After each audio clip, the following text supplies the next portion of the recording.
Listen-only mode. Good afternoon and welcome to this webinar on sexual harassment and discrimination, Know Your Obligations, delivered by the ISM Trust. I'm Simone Braithwaite, Legal Advisor here at the ISM. Before we begin, a few technical points. You can't see me, but you should be able to see the PowerPoint presentation displayed on your screen. You should also be able to hear me, but I am unable to hear you. If you experience any technical difficulties, such as sound or quality issues, please let us know by email and we will make attempts to resolve the issue. This webinar is being recorded and will be available to view on the ISM's website at ism.org/webinars. For those of you who maybe don't know us, the Incorporated Society of Musicians, or the ISM, was established in 1882 to promote the art of music and to support professional musicians. Now, 135 years later, we support a membership of almost 8,500 music professionals of all kinds, which include teachers, performers, composers, and many more besides, with legal advice and representation, tax and business advice, and award-winning professional development opportunities, along with campaigning and advocacy for the music sector as a whole. Through our sister charity, the ISM Trust, we have established a means to share our experience and expertise with musicians beyond just those who are ISM members. And this webinar is part of the Trust's professional development opportunities open to all musicians.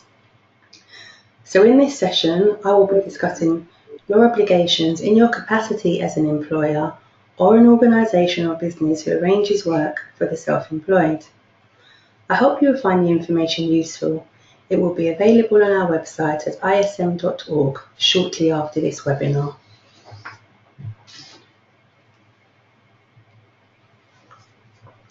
To start with, I thought that I should give some background context to this webinar.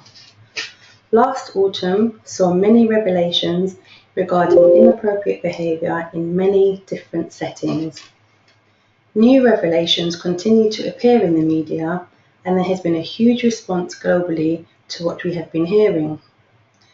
Unfortunately, concerns have been raised within the music sector about the incidence of discrimination, including sexual harassment. The ISM, as the UK's professional body for musicians, is firmly committed to equality and best practice in the music industry. These revelations prompted us to conclude that what was needed was a cultural change in the music world. Our first step in formulating a way forward was to ask musicians to offer their suggestions about how we can improve the culture and conditions in which musicians work, and to share their personal experiences with us on a completely anonymous basis. With that in mind, in November 2017, we launched a survey, which was recently closed on the 28th of February this year. In the meantime, we have released an interim report outlining the initial findings. The results of this survey have revealed a pattern of discriminatory behaviour in a broad range of workplaces. And what is particularly troubling is the extent of sexual harassment within the music sector. Almost 65% of respondents who had experienced discrimination reported that they had been subject to sexual harassment. 72% of those respondents who answered regarding their employment status were self-employed. 77% of those respondents did not report their experiences, with fear of losing work far outweighing any reason for not doing so. This fear was not limited to just sexual harassment, but a common theme across all types of discrimination, as the survey results highlight. In the ISM's view, the solution needs to address the realities of the music sector and how it works. So we are calling for a change in the culture across the whole of the music sector, starting in educational settings from schools up to and including music colleges. There needs to be absolute clarity as to what acceptable behaviour is and what it is not. There also needs to be absolute clarity in relation to the structures in place that support musicians in their work, including processes whereby musicians can report their concerns without fear of retribution or judgment. We also believe that all of the above needs to be underpinned by a sector-wide code, which is recognised by all who work in the music sector. However, what our survey also uncovered was musicians' calls for more training to be available so that everyone working in the music sector can understand their rights and duties. This webinar is part of that process. You can review our interim report at ism.org/dignity at work.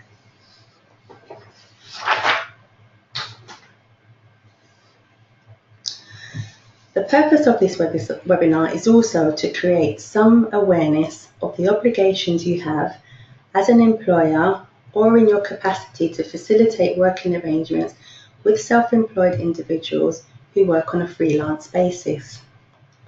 I will discuss factors to consider when formulating an anti-harassment policy, what should be incorporated, and what is considered best practice, and the processes which will assist the implementation of an anti-harassment policy.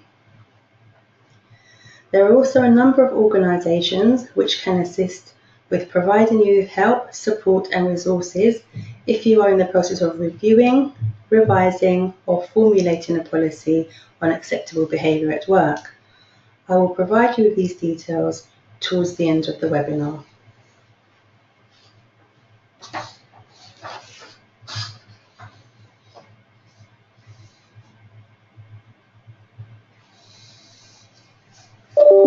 The high level of discrimination of all types within the music sector is most likely due to the freelance nature of the workforce. Freelancers work outside organisational structures and do not have the same protection and support found in traditional employment.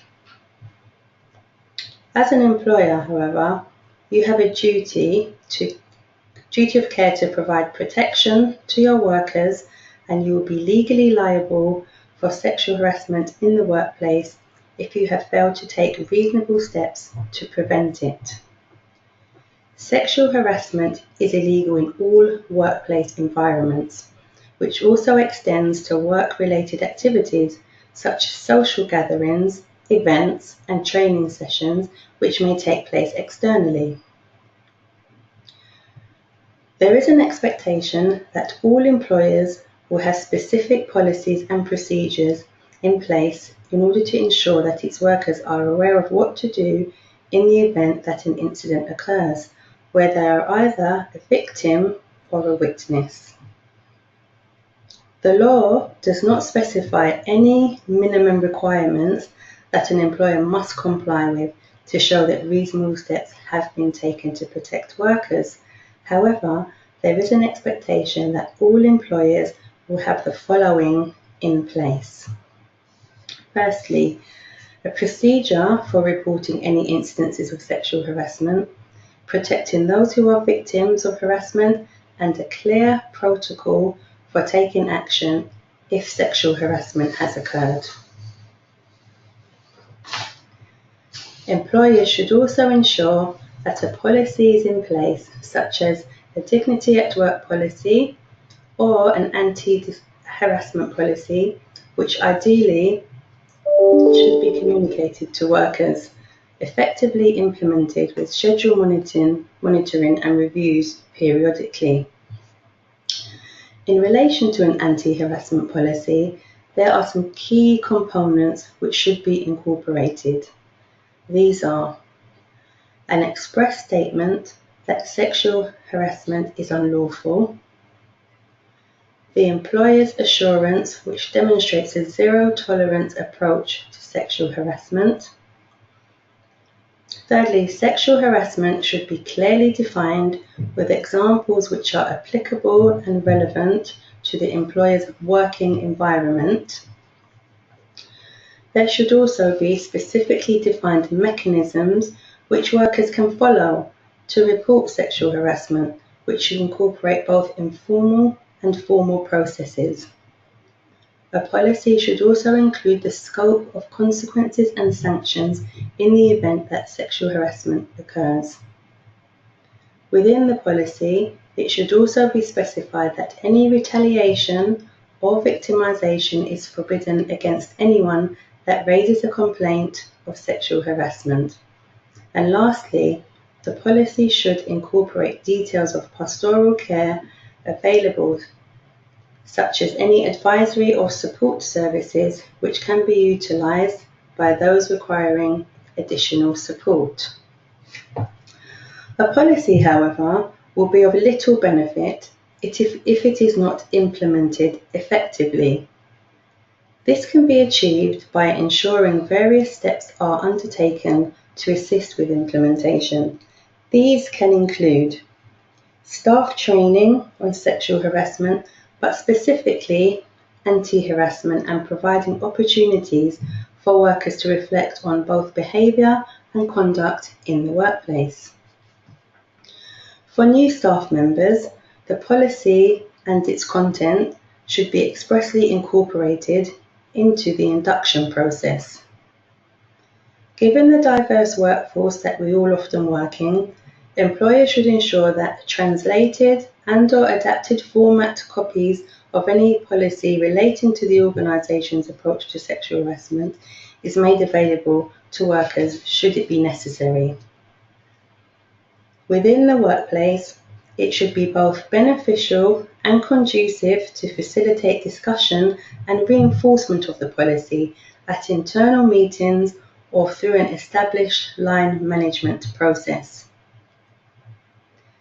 In addition, regular input from staff evaluating harassment in the workplace, which could be assisted by staff surveys in relation to dignity at work. Moving on now to the complaints process. Complaints about sexual harassment in the workplace can be dealt with by raising a formal complaint under the grievance procedure or through an anti-harassment policy. Consideration must be given to the complex and sensitive nature of such complaints, and it is therefore advisable for those dealing with these complaints to have undergone the required specialist training.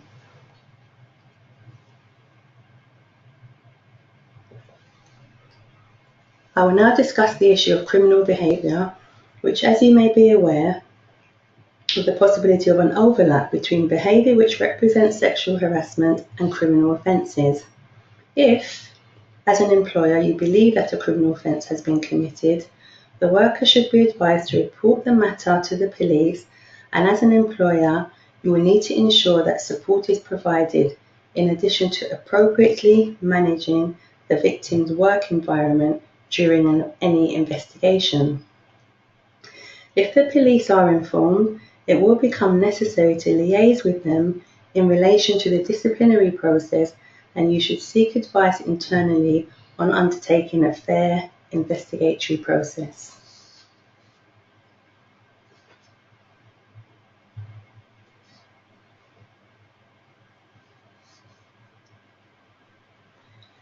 If you are involved in arranging work for freelancers and self-employed individuals, it is advisable to either review all of your current policies and ensure they are robust.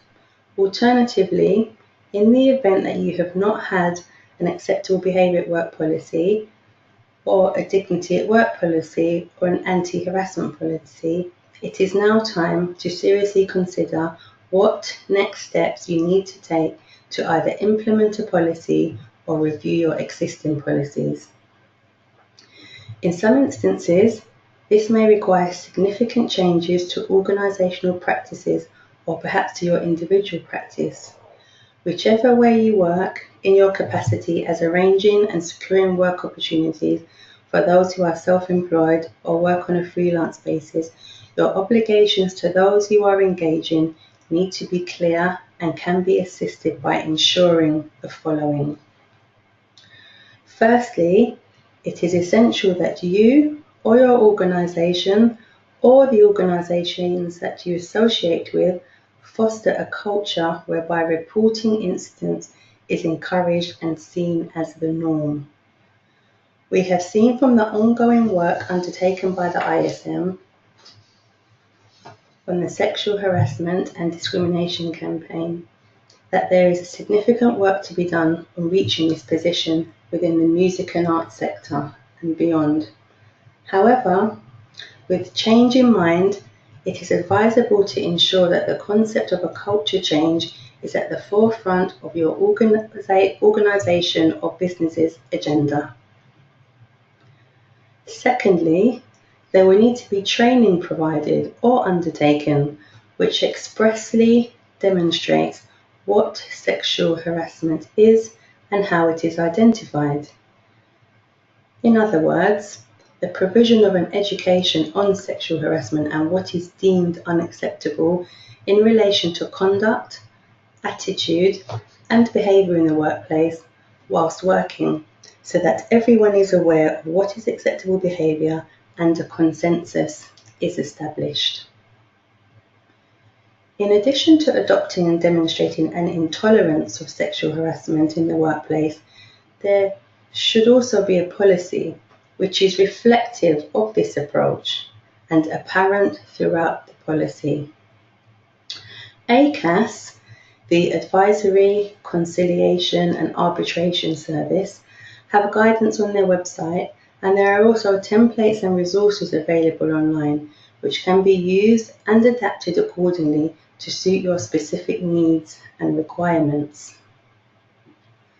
Once a policy has been implemented, there will be little value in its existence if it is not both disseminated and communicated to all, which includes freelancers, those arranging work, staff and/or workers who will be at the venue or various locations where the work will be undertaken.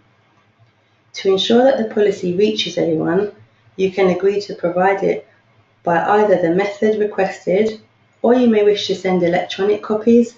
Perhaps copies may be available on the internet. You may deem it prudent to provide hard copies which are signed for upon receipt. The method which you choose will be a matter for you, but it is imperative that everyone has a copy and is aware of how to access the policy.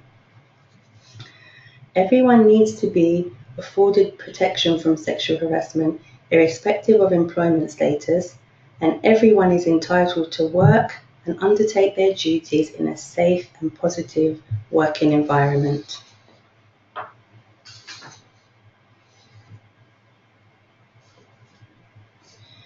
In conclusion, how can you ensure that you are complying with your obligations? In relation to a policy on sexual harassment, there are various approaches to the implementation of a policy, whether you are an employer or an organisation or individual that has responsibility for sourcing and providing work opportunities for freelancers or the self-employed. At the outset, ensure that you have suitable policies in place, as mentioned earlier. Be proactive in engaging with staff members and individuals, ensuring that they are aware of the policy and how to access it. Obtain a copy or who they can contact if there are questions arising or if an incident occurs. Within the policy, remember to incorporate a defined framework for reporting incidences where an individual has been subjected to sexual harassment or they have witnessed an incident. The policy should be clear on the process of reporting an incident in confidence to a named contact within the organisation or business. A position should be adopted where there is accessibility of procedures to all in suitable formats. This may mean providing translated copies of the policy, printing copies of the policy which are in larger fonts, or ensuring hard copies are available on request. Moving on to education and primarily what constitutes sexual harassment and being equipped with the knowledge that will facilitate the reinforcement of how serious an issue this is, and will also enable you and your organisation or business to foster a culture where reporting is encouraged.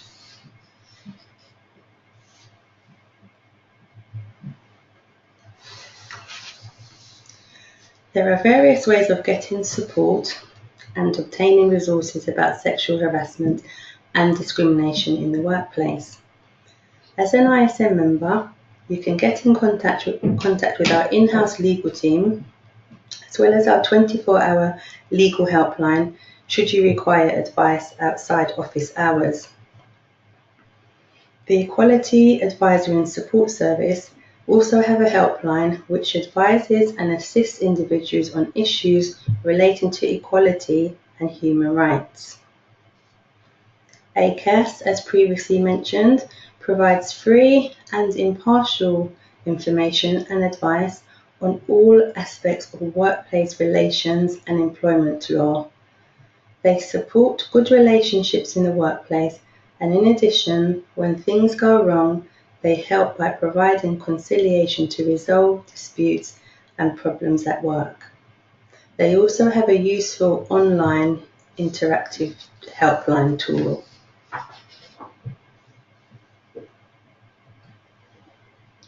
Thank you very much for listening.